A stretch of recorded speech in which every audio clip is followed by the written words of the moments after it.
Assalamualaikum warahmatullahi wabarakatuh.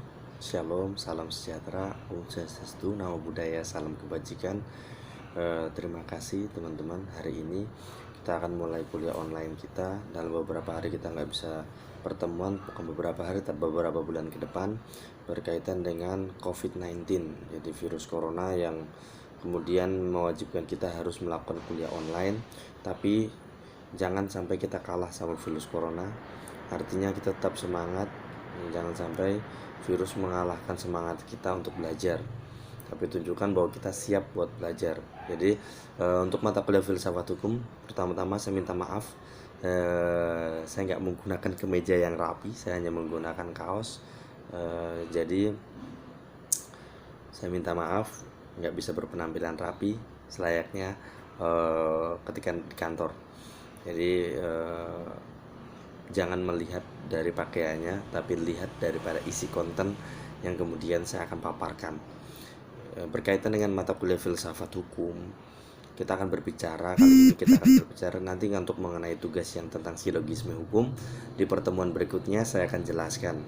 Untuk pertemuan kali ini saya akan menjelaskan mengenai prinsip atau filsafat hukum yang berkaitan dari, kalau kita berbicara filsafat hukum, kita akan berbicara mengenai prinsip dasar daripada hukum itu sendiri.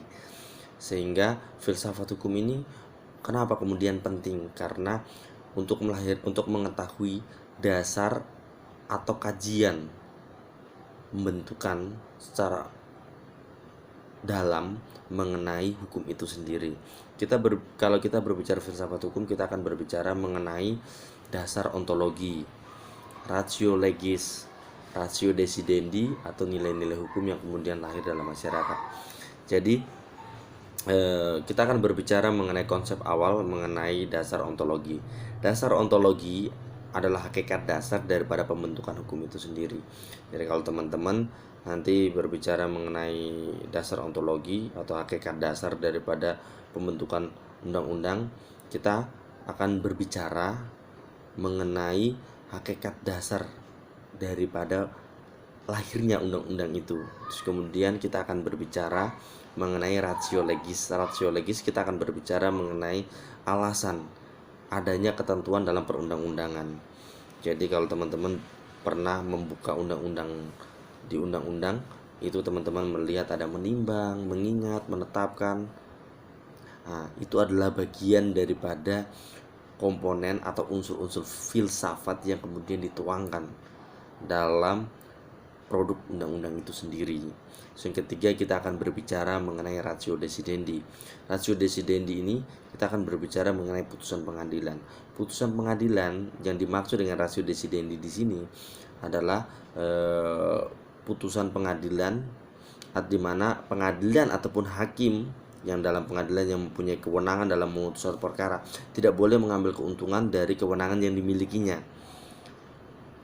Kita akan berbicara mengenai hal itu. Terus yang ketiga, kita akan berbicara mengenai nilai-nilai hukum yang hidup dalam masyarakat. Kita akan berbicara dua teori besar yang dikembangkan oleh Carl Savikny dan Roscoe.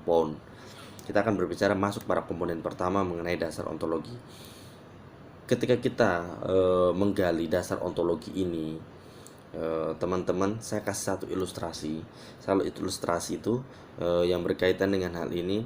Kalau teman-teman pernah buka atau pernah baca dalam Undang-Undang Nomor 1 tahun 1974 dalam mengenai Undang-Undang Perkawinan, dijelaskan dalam Undang-Undang Perkawinan pasal 2 ayat 1 bahwa perkawinan adalah sah apabila dilakukan menurut agama dan kepercayaannya.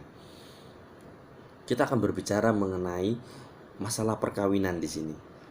Nah, apa sih kemudian falsafah yang kemudian diberikan, dituangkan dalam undang-undang ini sehingga perkawinan bisa sah apabila dilakukan menurut agama dan keyakinannya?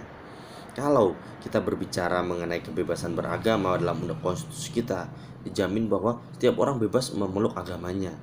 Kemudian jaminan tersebut itu merupakan suatu hak, bukan suatu kewajiban. Artinya ketika hak orang itu mau beragama mau tidak bebas, itu adalah hak dia. Dasar ontologi atau dasar daripada konstitusi menjamin hal itu. Tapi kemudian ketika kita masuk Amanah dari itu kemudian dituangkan dalam Undang-Undang Nomor 1 Tahun 1974 Pasal 2, perkawinan adalah sah dilakukan menurut agama dan keyakinannya. Maka kita punya paradigma kemudian berpikir bahwa kenapa kemudian berpikir bahwa perkawinan adalah sah dilakukan menurut agama dan keyakinannya. Bukankah beragama itu adalah kewajiban? Bukankah agama itu adalah hak, bukan kewajiban? Sehingga hak tersebut yang menjadi patok adalah hak tersebut adalah saya mau melakukan, silakan. Tidak melakukan, tidak apa-apa, hak saya. Yang kemudian itu yang kemudian harus dituangkan. Ini ilustrasinya. Kemudian ketika suatu undang-undang perkawinan dikatakan sah apabila dilakukan menurut agama dan keyakinannya. Ini menjadi problematika kita bersama bahwa apakah kemudian orang-orang yang tidak memiliki agama tidak berhak untuk menikah, tidak berhak untuk mendapatkan pengakuan terhadap pernikahan yang dilakukannya? Bukankah negara menjamin kebebasan orang dalam beragama? Ketika orang tidak beragama, apakah tidak dijamin hak-haknya? Apakah tidak diakui hak-haknya? Ini yang kemudian dalam konstitusi kita itu merupakan bagian yang kemudian perlu kita jawab.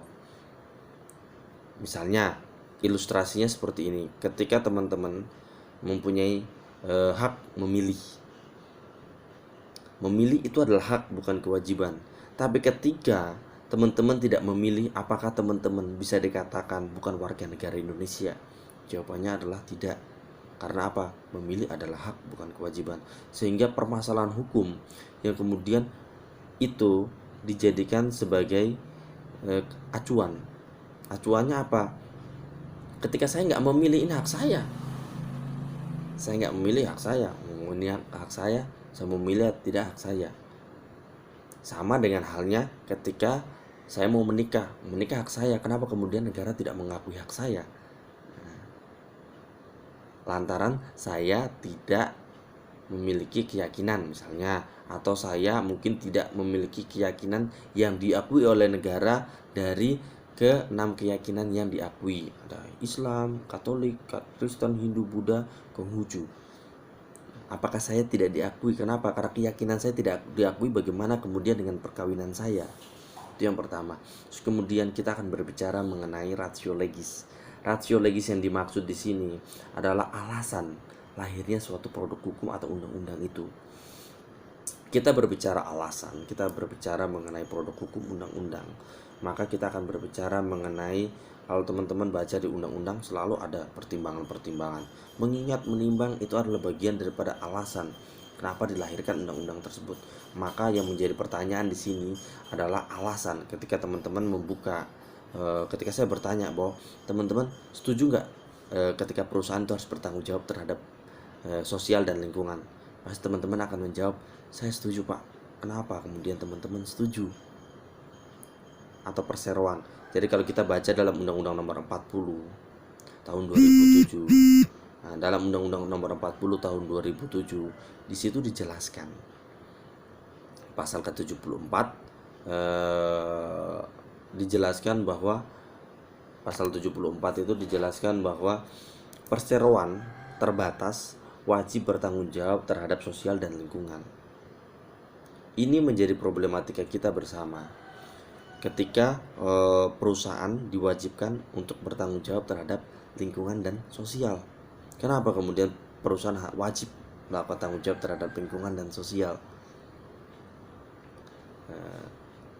Dan ini tidak ada batasannya. Sekarang ketika, bukankah perusahaan punya tanggung jawab hanya membayar pajak? Ketika ini diterapkan, maka menjadi dua problematika. Pertama, ketika perusahaan tersebut tidak bergerak dengan lingkungan, atau tidak bergerak yang berkaitan dengan kerusakan lingkungan, berkaitan dengan pencemaran, berkaitan dengan hal-hal yang berkaitan dengan sosial, misalnya berkaitan dengan masalah investasi atau penanaman modal, atau berkaitan dengan masalah asuransi. PT asuransi, ya, kita kenal banyak PT perusahaan asuransi, ada AXA, ada Jiwasraya dan lain-lain. dalam PT asuransi tersebut itu merupakan suatu perseroan terbatas yang kemudian tidak bergerak dalam dunia lingkungan. Ketika perusahaan tersebut tidak bergerak dalam dunia lingkungan, apakah perusahaan tersebut wajib bertanggung jawab terhadap lingkungan? Kalau seandainya perusahaan tersebut wajib bertanggung jawab terhadap lingkungan, maka kita harus merubah paradigma berpikir kita. Konsep tanggung jawab itu ketika kita tidak melakukan, kita harus melakukan, atau apakah ketika kita melakukan terus kemudian ada yang rusakan di sana terus kita wajib bertanggung jawab. Bapak Ibu kalau nggak melakukan apa-apa, misalnya jalan di jalan terus tiba-tiba nggak senggol orang, terus tiba-tiba orang itu jatuh, Bapak Ibu wajib bertanggung jawab terhadap orang yang jatuh tanpa disenggol Bapak Ibu, atau kemudian Bapak Ibu harus bertanggung jawab karena Bapak Ibu telah menyenggol dia di jalan. Ini kemudian ilustrasi ini yang kemudian kita harus kembangkan, bahwa konsep tanggung jawab itu harus ada batasannya. Pertama, batasan terhadap tanggung jawab tersebut harus bersifat seperti apa? Ini harus ada alasannya. Makanya adanya namanya unsur ratio legis, adanya ketentuan undang-undang daripada Undang-Undang Nomor 40 Tahun 2000 pasal yang ke-74 berkaitan dengan tanggung jawab perusahaan terhadap lingkungan dan sosial. Yang ketiga, kita akan berbicara mengenai ratio decidendi.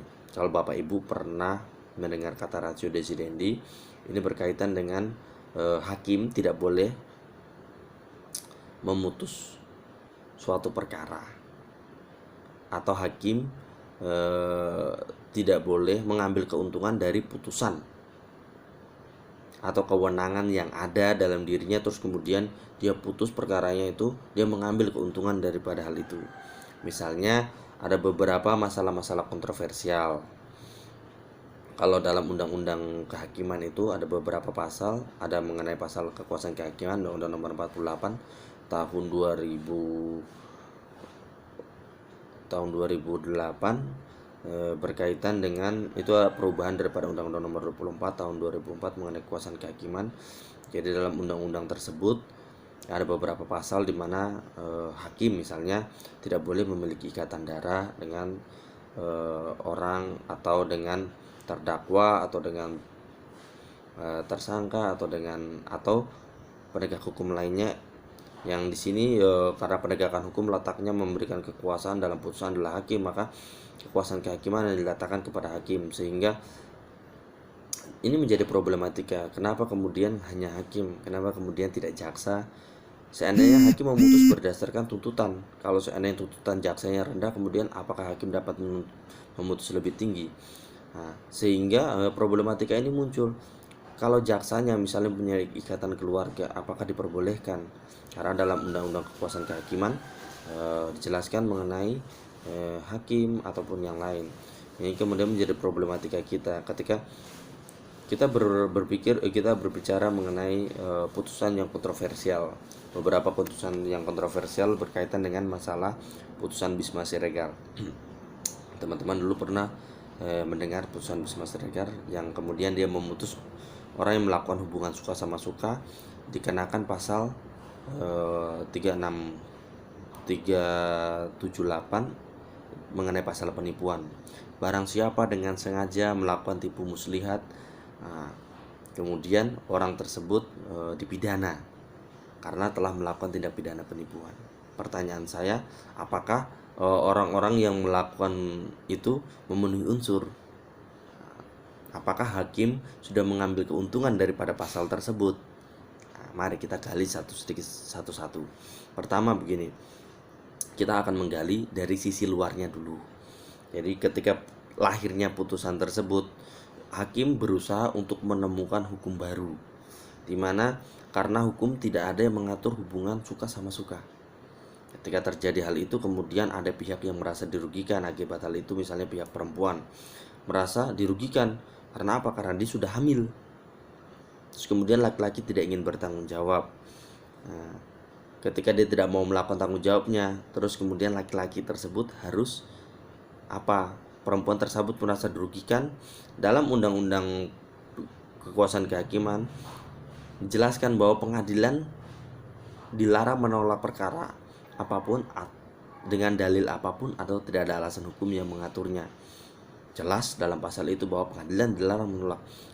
Ketika dia mengajukan gugatan, bahwa pengadilan tidak boleh menolak. Dia harus menerima dan dia harus menyelesaikan. Ketika dia mau menyelesaikan, ada kekosongan hukum di sana. Menjadi permasalahan bahwa konsep negara kita adalah konsep civil law, atau kita sering kenal dengan hukum Eropa kontinental. Dalam konsep civil law itu ada namanya asas legalitas, bahwa suatu perbuatan tidak dapat dipidanakan kalau tidak ada aturannya. Maka di sini ada kekosongan hukum. Terus kemudian hakim merasa bahwa ini sudah ada kerugian di sini. Ini sudah ada kerugian. Kerugiannya apa? Karena dia melakukan hal ini dengan dia janji ingin menikahi orang ini, terus kemudian tidak menikahi. Kemudian dia hamil. Ketika dia hamil, dia merasa dirugikan akibat hal itu. Maka kemudian tidak ada pasal yang mengaturnya, ada kekosongan hukum di sana. Kemudian bisa nggak kemudian kita menghukum dia?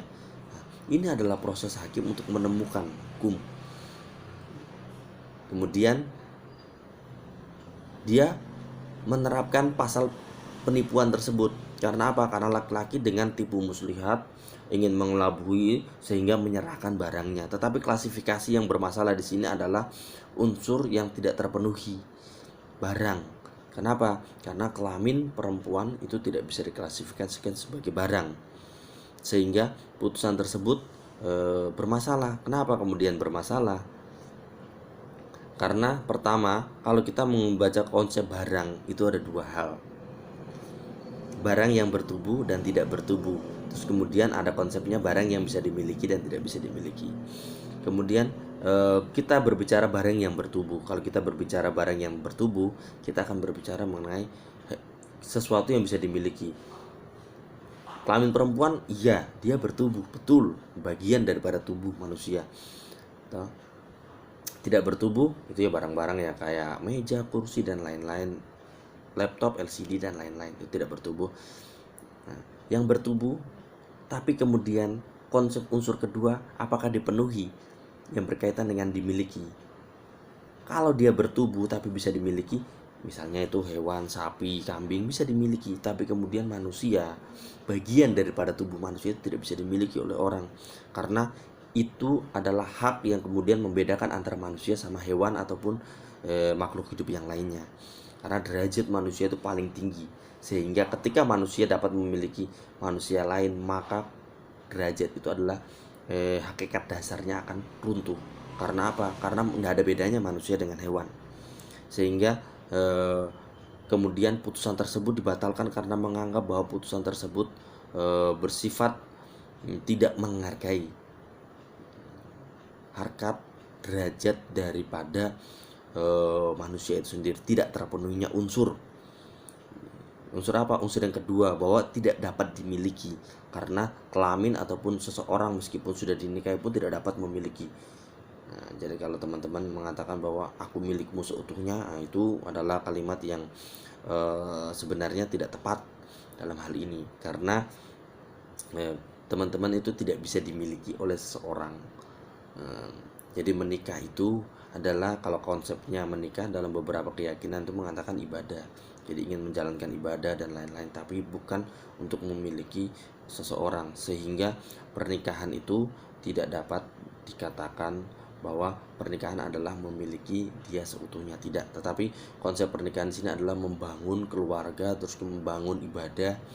Nah, sehingga konsep yang kemudian nomor 2 itu tidak terpenuhi, maka unsur-unsur tidak terpenuhi, maka tidak dapat. Kemudian putusan tersebut kemudian dibatalkan oleh Mahkamah Agung. Nah, jadi yang ketiga hal yang tadi yang berkaitan dengan ratio desideri tadi itu menjadi permasalahan hukum yang kemudian lahir di Indonesia. Yang keempat, kita berbicara yang kelima kita akan berbicara mengenai nilai-nilai hukum yang terkandung dalam masyarakat. Jadi kalau teman-teman pernah baca bukunya Carvon Savigny, dia mengatakan bahwa hukum itu tidak pernah dibuat, tapi dia bertumbuh dan berkembang mengikuti jiwa masyarakat. Roscoe mengatakan bahwa hukum itu adalah alat rekayasa sosial atau law of total social engineering. Artinya hukum itu sebagai alat rekayasa masyarakat. Jadi ketika kita berbicara nilai-nilai hukum ini, kita ada dua unsur, menjadi dua pertanyaan. Hukum itu untuk masyarakat atau masyarakat untuk hukum, atau masyarakat harus mengikuti hukum atau hukum harus mengikuti masyarakat. Ini kemudian dua pendapat ini yang kemudian sering menjadi kontroversi, mengatakan bahwa kalau hukum adat itu adalah lebih cocok dengan teorinya Carl von Savik ini, bahwa hukum itu tidak pernah dibuat tapi dia bertumbuh dan berkembang mengikuti masyarakat. Kalau kita berbicara adat, buat hukum adat itu dia bertumbuh dan berkembang mengikuti jiwa masyarakat. Tapi kalau kita berbicara mengenai hukum positif atau hukum yang dalam agama, teorinya Austin bahwa hukum positif adalah hukum yang dibuat oleh penguasa, maka dia akan lebih tepat menggunakan teorinya Roscoe Law of Total Social Engineering, hukum dibuat untuk merekayasa masyarakat. Misalnya kalau teman-teman melihat fenomena yang sekarang terjadi, kalau saya menanyakan teman-teman ke kampus, iya kampus pak, dan rata-rata teman-teman adalah polisi. Saya ingin bertanya, kalau teman-teman polisi kan, saya selalu ingin bertanya ini, ke kampus menggunakan motor, ada nggak yang menggunakan motor? Pasti jawabannya banyak dan rata-rata pasti menggunakan motor. Waktu kesini lampunya nyala nggak? Jawabannya pasti bervariasi, pasti nyala pak, karena memang sudah bawaan dari dealer. Terus ada mengatakan nyala karena memang aturannya disuruh nyalakan. Pertanyaan saya kan, apa manfaat yang kemudian diperoleh daripada kita manfaat nyalain lampu di siang hari? Nah, banyak kemudian ini untuk melatih motorik mata, biar kalau ngantuk langsung ini. Ya kalau ngantuk nggak usah jalan, malah membahayakan orang lain. Mengantuk ya istirahat aja di rumah, gitu loh. Jadi bukan masalah melatih atau ini, enggak, tapi kemudian nyalain lampu di siang hari itu bagian daripada teorinya Roscoe Law of Total Social Engineering. Karena undang-undang itu adalah hasil kodifikasi daripada peraturan yang ada di Jepang. Jadi ketika teman-teman pernah pergi ke Jepang, teman-teman lihat Jepang itu julukannya adalah negara matahari terbenam, matahari terbit. Jadi di Jepang itu matahari jarang banget. Jadi di Jepang itu disyaratkan lampunya nyala, siang hari pun nyala, karena di sana siang hari pun tidak terasa karena gak ada matahari. Terus kabut. Di Indonesia beda, karena Indonesia adalah daerah tropis. Terus kemudian ketika Jepang, permasalahan ini di Indonesia ini, produksi Indonesia misalnya motor, mobil dan lain-lain adalah hasil produksi dari Jepang, mengambil produksi dari Jepang, sehingga produksi yang kemudian ada di Jepang itu diambil ke Indonesia. Ketika diambil, Indonesia akan berpikir bahwa wah, kalau saya mengambil produk dari Jepang ini, terus kemudian saya harus merubah ini, pemerintah akan pusing. Kenapa kemudian saya nggak buat produk hukumnya, terus kemudian saya jalankan dulu 1 tahun. Ketika dijalankan 1 tahun, terus kemudian habis itu tahun depan baru saya ngambil produknya dengan keadaan motor ini sudah lampunya nyala, sehingga saya tidak perlu lagi membenahi ini, sehingga saya langsung memasarkan aja, menjual aja. Nah, jadi kalau kita itu yang kemudian lahir, makanya nyalakan lampu di siang hari. Nah, bersamaan dengan itu, karena produk yang kita pakai itu adalah buatan Jepang, yang Jepang itu sudah membuat produknya itu dengan kondisi lampunya udah nyala, sehingga masuk ke Indonesia, pemerintah tuh udah nggak mau otak-atik itu motor atau mobil dan lain-lain tuh sudah nggak mau diotak-atik. Jadi udah nggak mau diotak-atik, maunya ya udah, kalau udah begini ya udah langsung dipasarkan aja. Ketika diotak-atik nanti udah nggak baru lagi, pasti udah ada yang rusak lah, ini yang lepas lah ini. Nah, makanya itu lahirnya itu sebagai alat rekayasa sosial, teorinya Roscoe itu dipakai dalam undang-undang lalu lintas tersebut. Nah, sebagai alat untuk merekayasa. Kalau seandainya motor ini masuk terus kemudian dalam posisi menyala, masyarakat pasti akan ribut. Ributnya kenapa? Permasalahan munculnya, lihat buat apa kita nyalain lampu di siang hari, udah terang, pasti gitu berpikirnya begitu. Terus kedua, kalau seandainya tidak dibuat aturannya, terus kemudian lampunya nyala, kita memasarkan produk yang menyala, itu akan mempengaruhi juga tingkat pembelian dari masyarakat dan mempengaruhi pendapatan negara berkaitan dengan pajak dan lain-lain. Nah, hal itu yang kemudian diterapkan oleh negara, sehingga dua teori besar ini mengenai teorinya Roscoe maupun